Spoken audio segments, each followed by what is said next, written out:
Minnesota. Whoa. A lot of good authors in Minnesota. There are. Yeah. Have you had Kent Kruger here? Uh-huh. Yeah, he's wonderful. Oh. Yeah. He's one of our favorites. Yeah. You are as well. Oh, thank you. But there's a couple of others there. Brian I can't think of Freeman, right now. David Housewright. David I Housewright. love them all. Oh, you know. Mindy Mejia is Yeah. good. What's the last one? Mindy Mejia. No, I She don't think writes I know that. thrillers. She's 2 or 3 books. I keep Yes. waiting for something new. She did make a deal with a new publisher, so something new. I is coming. figured something must be going on Yeah. because it's been a couple of years. It seems. Yes.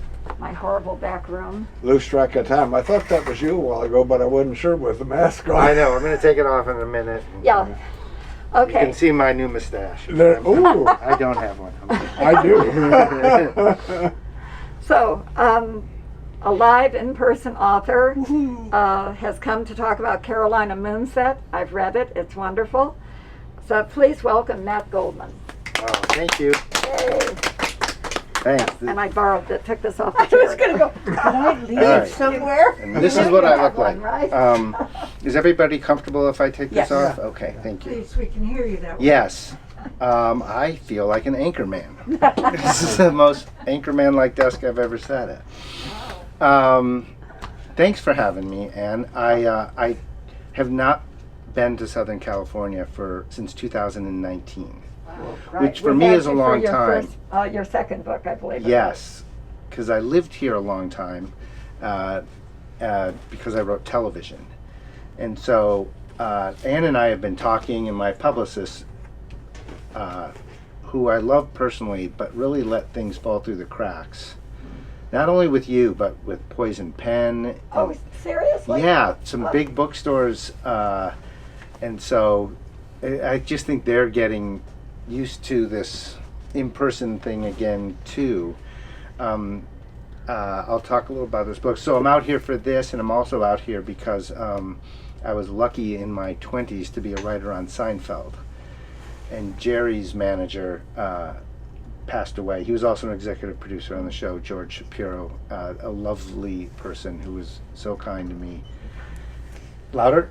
Yes. And so there's a memorial celebration tonight on the Paramount lot, so I'm going to that too.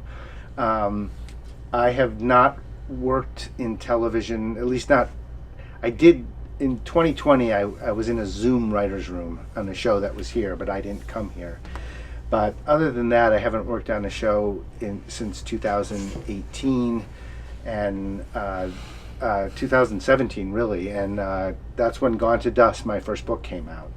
And I have fully transitioned to writing books now and no longer work in TV, so I feel like part of what I'm going to tonight is to say thank you and to say goodbye to television. You never know. I could be drawn back in, but I really think I've found my place and my people writing books. I don't know if any of you have ever been to BoucherCon, the big, it's really an international mystery writing convention now that happens every year, and the last 2 years have been canceled. But this year it's going to be in my town of Minneapolis, so it'll be nice to. The mystery writing community is such a lovely group of people. The authors and the readers and the booksellers and the journalists and the libraries who focus on that. It's really lovely. So I look forward to us all getting back on track where we can get out and be with each other and meet each other. We're kind of holding out because next year it's in San Diego. Yes, yeah. So Next year, San Diego, yeah. Or is that Left Coast Crime that's in San Diego? I think it's VoucherCon because they had to close it the day it opened because of COVID. That was Left Coast Crime. Okay. That was, I think, March 9th, 2020. I was there for 12 hours and I had to you just got a package. Okay. And I had to turn around and fly home. So Carolina Moonset is my 5th novel, and it's my first standalone. And a lot of my first 4 were a series that featured a private detective named Nils Shapiro, and people really liked the Nils books and asked me why I decided to write a standalone, and the answer is because my publisher told me to.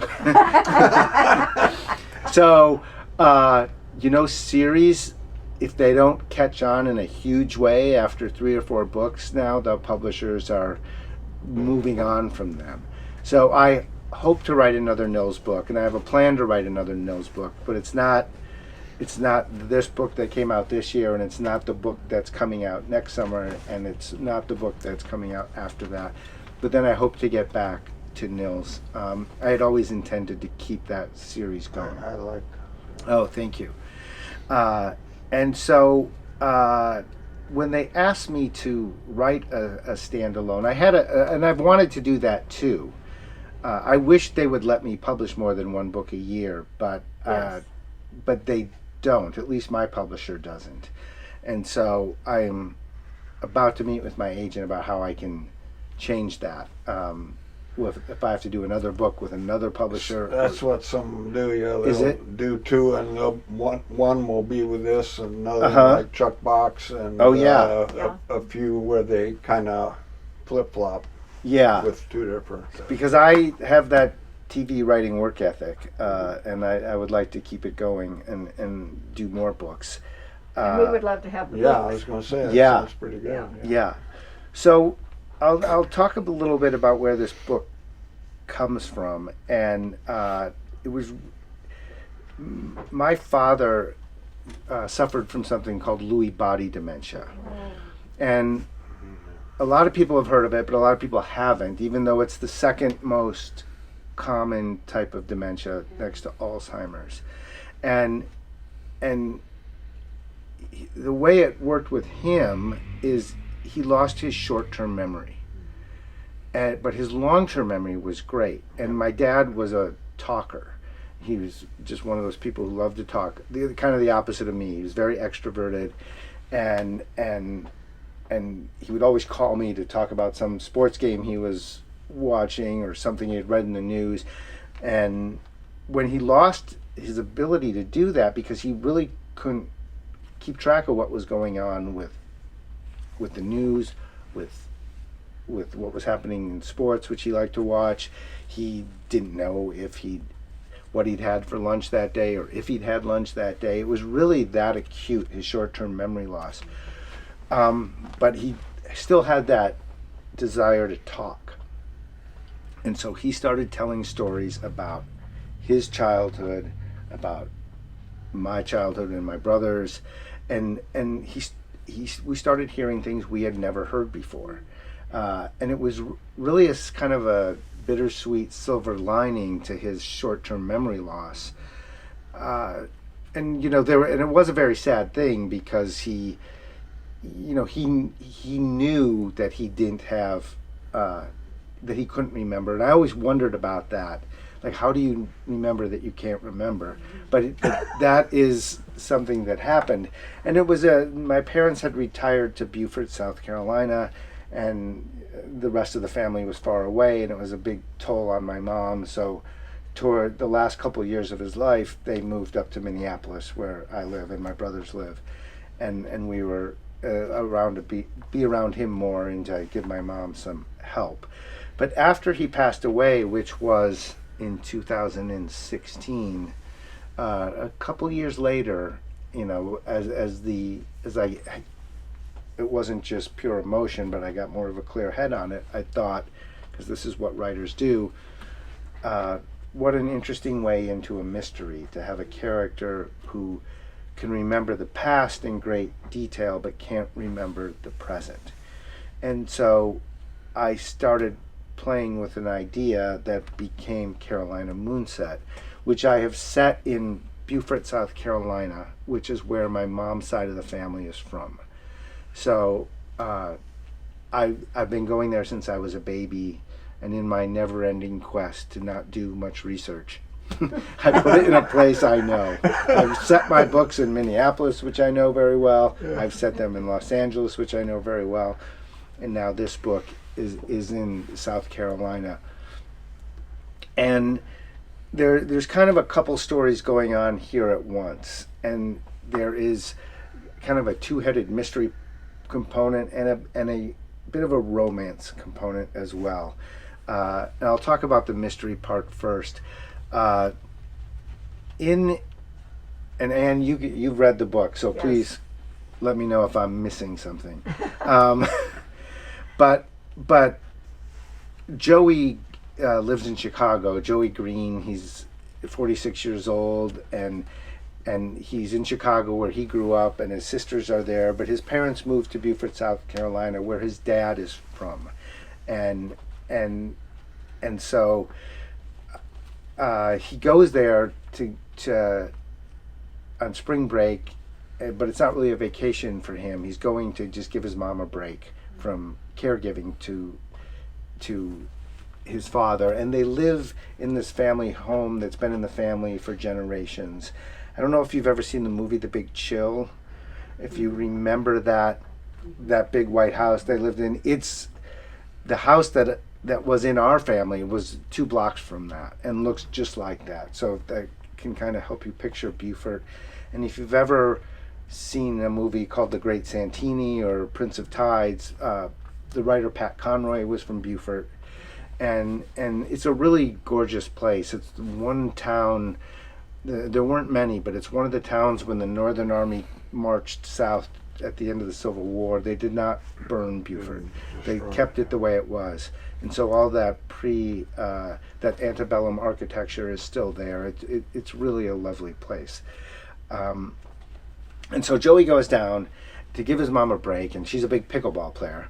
So he sends her off to a pickleball tournament, and he's left in charge of his dad. Now, his dad can't go out of the house without supervision because he'll get lost, which was true with my father. And he hallucinates, which was true with my father. And, some weird and kind of scary things comes out of his mouth. But what happens is Joey, through these hallucinations, starts to get to hear about something that happened 50 years ago when his dad was in high school, and it involved this family called the Hammonds, who are kind of the old money, blue blood, wealthy landowners in Beaufort, and his father and Joey gets the feeling that there was some bad blood there, but he doesn't know exactly what happened. And while he's there, he meets Thomas Hammond, who was the surviving member of the Hammond family, and Thomas Hammond ends up getting shot a couple blocks from the house at the one time Joey was not watching his father. And so there's this mystery. Joey's doesn't know, and his father doesn't know what happened during that time, and can't even remember that Thomas Hammond has died. And so Joey's worried about his father being a suspect in this crime, and to try to figure out what happened now, he has to also kind of try to figure out what happened 50 years ago. And he's a regular person, he's not a private detective. He has elderly relatives who live in town, and he's able to gain some information from them. And the African American community in South Carolina is also involved, and there was a family that used to work for Joey's grandparents for generations, really, and his parents, and the information is coming in little bits and pieces, and he has a helper in his investigation that I created. When I was in my 40s, I was single, and my parents were always trying to fix me up when I visited them. That was their goal, and it was not very subtle, and it was kind of annoying, and it never worked out at all. But in this book, the neighbors, their daughter is down from Boston, and she's also divorced and single, and her name is Leela, and she's a psychologist, and she's very smart, and there's a scene in there where they're kind of railroaded into going to a first date, and Leela says, we're both in town for a week, then we both have kids who live in other cities, there's no way this is going to work out, but since we're here for a week, why don't we do the opposite of what most people do on a first date, which is really try to present the best sides of themselves. And if it works out and they start dating, about 6 months later, they let their guard down and they start to see the true natures of themselves. And so Leela says, since we're only here for a week, let's just tell each other the absolute worst things about ourselves right now. And if we want to spend any time together this week, we will. And that has a lot of people really love that scene and this friendship and relationship that develops between them. And then Leela kind of becomes Joey's partner in trying to find out what happened. And I had a bittersweet experience writing this book because even though the character of Marshall Green, the father who has Lewy body dementia, the details of his life are nothing like my father's life. I wrote my dad's voice. It's exactly my dad's voice. So much so that one of my brothers had a hard time reading it. And how his dementia presented itself, which had positive and negative aspects to it. I've talked about the storytelling that we had never heard before in that kind of detail about his childhood. And also he got funnier for some reason. I think he was just less weighted down by whatever weighs a person down, the concerns of the day. And it freed him up to be funnier and more joyful in his life, which was an unexpected surprise as well. But and there's really been a tremendous response to this book. The Nils books were nominated for awards and won some and gained a devoted following, and this book is kind of blowing that out of the water, which has been nice. Yes. Don't buy it at Amazon, but Amazon called it one of the best books of the year so far. And support your local bookstores always. They really are a treasure to have these places to come to, and to get the knowledge of somebody like Anne who knows what you like to read and can help you find it in all these books. And it's just it's already in a third printing, which is very nice. This book, unlike my other books, simultaneously came out in hardcover and paperback. And most bookstores are ordering just the paperbacks. Yeah. But the hardcovers are available, which you can get some in if you want. See, I didn't know that. No, because- and that's I found that to be true all over. Well, not to interrupt, but that was my comment to Anne. I came in fully expecting to buy a hardcover. Yeah. But she said, oh, they only came out in paperback, so somehow the publisher is not. Yes. They're not. They're not communicating well. The libraries all got hardcovers, of course, but some bookstores do have hardcovers. I got a note from you, and so Yeah. I deal for the Minnesota authors because a lot of them don't travel out here, and Yeah. I had no idea you were coming. Yeah. So I Once Upon a Crime, and I have a signed hardbound from you as well. Yeah, they knew. Yeah. But Well, they're local. yeah, so. they are local. Helps. Yeah. But it's but your publisher or your rep or someone should make sure that doesn't happen, because you lose out on more money that way. I know. And so I have a list of things I will be talking to them about. I'm going to see my editor at BoucherCon, so that'll She's be... not the only one that likes hard copy. I No. rarely buy paperback Yeah. because I like to feel I'm reading a book. Yeah, Yes. yeah, a lot of people do, and Well, it's... and it's your book, so I knew I'd like it. Oh, thank So you. I Yeah. wanted a hardcover, and I was really stunned when there was that nice display of paperback. Well, Anne can order one for you, I know Yes, that. Yeah. But you won't be in town to sign it, so.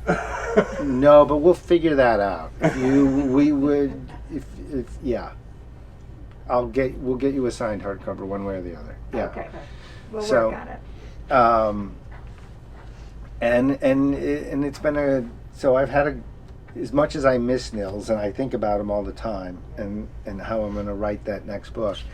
This has been a wonderful experience. I think it's broadened my readership because certain people don't want to read PI as much and are more interested in a story that centers on family and Well, this is such a deep book, and so relatable on so many areas. Whether you've gone through this with a parent or you've known someone who has or something similar. But yet there's this underlying suspense and mystery to it that's historical as well as current. It's just an amazing combination. Oh, thank you. And you don't get lost. So often when people switch back and forth between eras, Right. it's hard to follow. That was not the case with this book.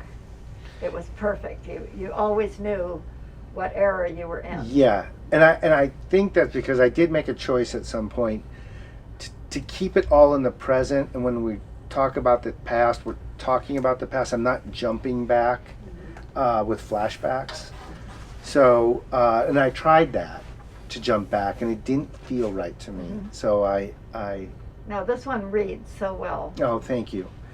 Thanks. I've got a lot of nice comments about it.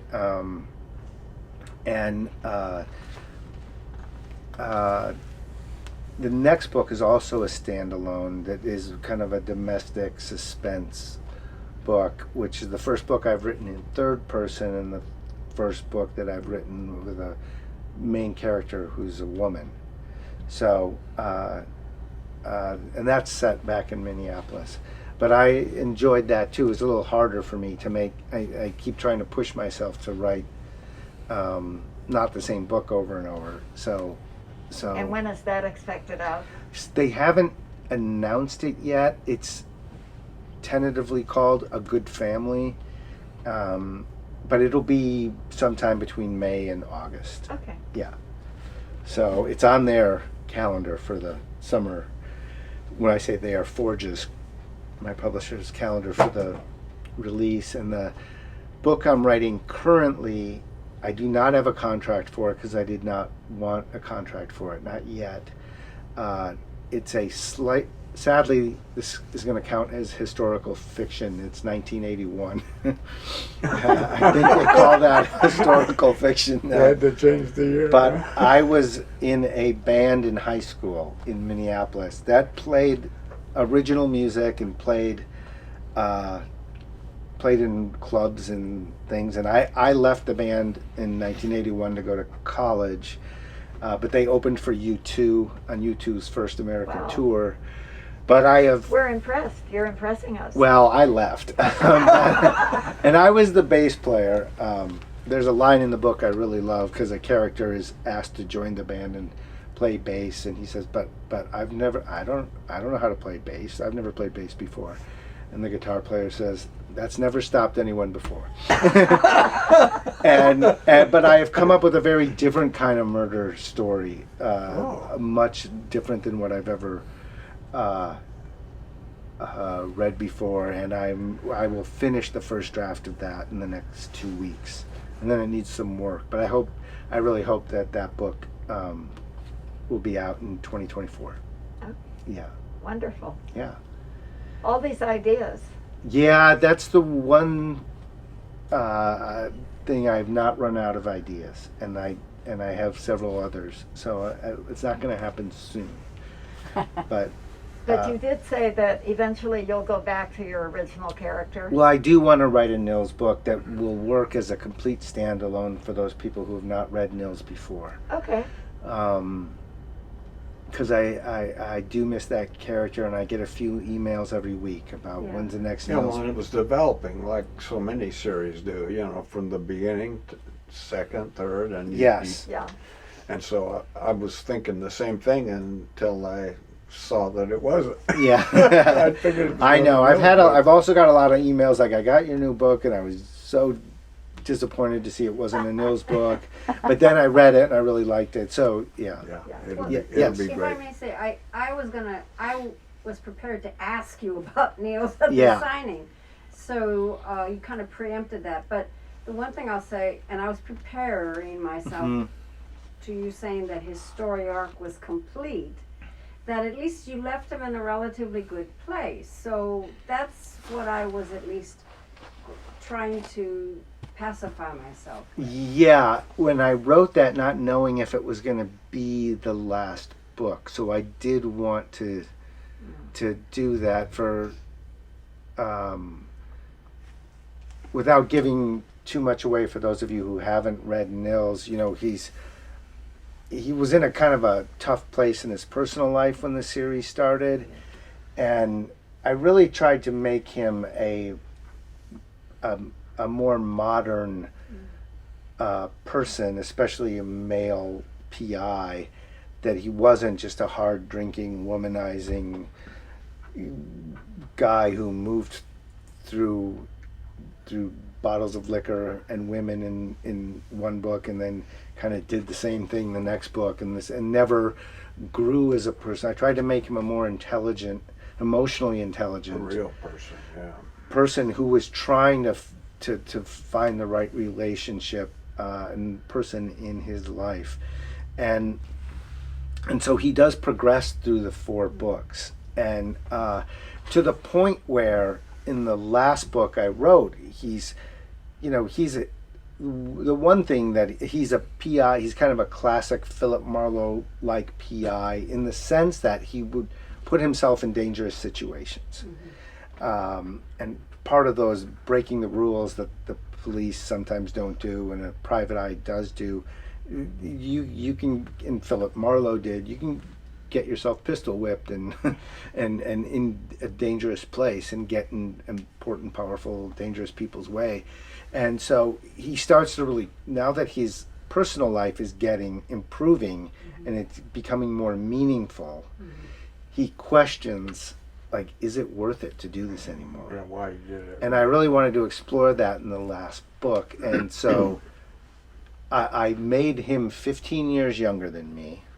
So he's now 45. He was 38 in the first book, and 39, and then 40 and 41. But he would be 45 now, and so I will pick him up in his mid to late 40s. I will age him chronologically. So time will have passed, and so, but I feel quite attached to not only Nils, but to his friends Ellegard and Jameson, and the women in his life, and the new people in his life, and so I really hope to get back to that series. Wonderful. Yeah. Yeah. Any more questions Yes. from anyone? I love your characters, but I have to say, in Gone to Dust, how did you ever come up with the idea of the hundreds of bags from the vacuum cleaners? Yeah. I have never forgotten that scene. I thought that whole, wow, that was so clever. I will tell you how I came up with it. And it's kind of a cynical way to come up with it. I never liked the TV show CSI for procedural reasons. That the way the crime lab people would get involved in an investigation. And so and I know it's a good show, and I don't mean to knock CSI. I think there's a lot of people who love that show, and they do what they do very well. But for fun, I would try to come up with crimes they couldn't solve. And but it became about more than that. So for those of you who don't know Gone to Dust, there's a woman found murdered in her home, and her body and most of the house is covered in the dust and dirt from hundreds of vacuum cleaner bags. So all that vacuum cleaner dirt has so much potential evidence in it, DNA like other and people's DNA and yeah. hair samples and fibers, and that the crime scene unit doesn't even know where to start. They don't know how to look for clues because they're just like bombarded with stuff. And so I thought that was fun and interesting. But coming up with a crime that couldn't be solved in the lab, what that allowed me to do was, first of all, this kind of idyllic suburban police department, which is in Edina, Minnesota, which is a real place, hadn't had a murder for decades and still hasn't had a murder. I live 1 block away from it. and I drive very carefully through Edina. I don't want to get pulled over and have a, because I know the police there know about me. You're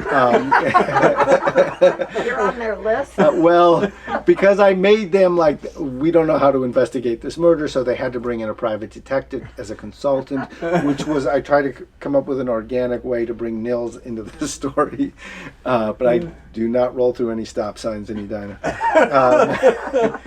And I also, by not having a crime that could be solved in the lab, it had to be solved the old-fashioned way, and so Nils had to draw on his life experience, what he had learned about human nature in his 38 years when Gone to Dust is out.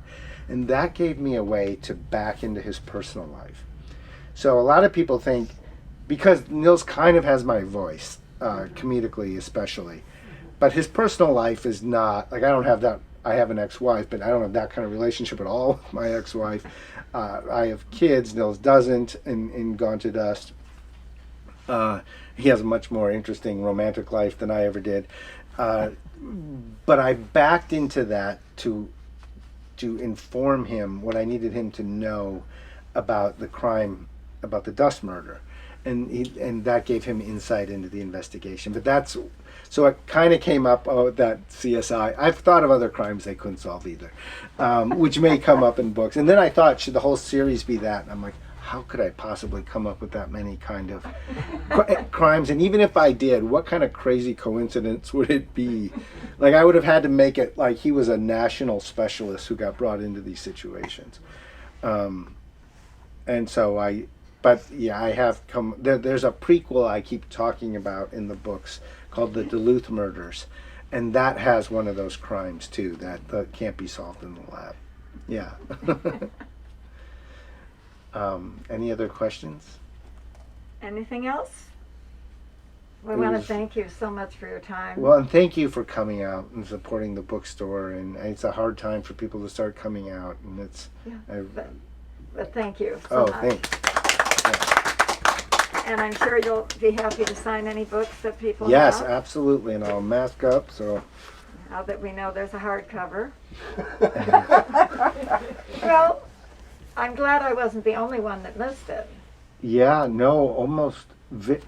I opened the book tour in Beaufort, South Carolina. I did an event with the Pat Conroy Literary Center, which was really nice to have their support, and they really got behind the book. And that bookstore had hardcovers, but very few have. That's really strange. Yeah, but I will talk to them. Okay. Yeah. Thank you. Yeah. Okay, And so- then just so you know, next year it's going to be the same situation, I think. That you might have to ask for hardcovers. All right. Yeah. That's really odd, though. It's very odd, but I personally don't mind it because it was actually, just so you know how it happened, Barnes & Noble read a galley, and they said, we think we can sell a lot of these if we get them in paperback. Would you do both? And Forge asked me how I felt about it, and I thought, sometimes they don't do a paperback, Right. depending on how the hardcover sells or doesn't. Yeah. So I thought, let's get them all out now. And then usually later, the hardcover, Yeah. and then a year or whatever. And so we will, and most of the bookstores have appreciated it, but if they don't know they can get both or either, it's not.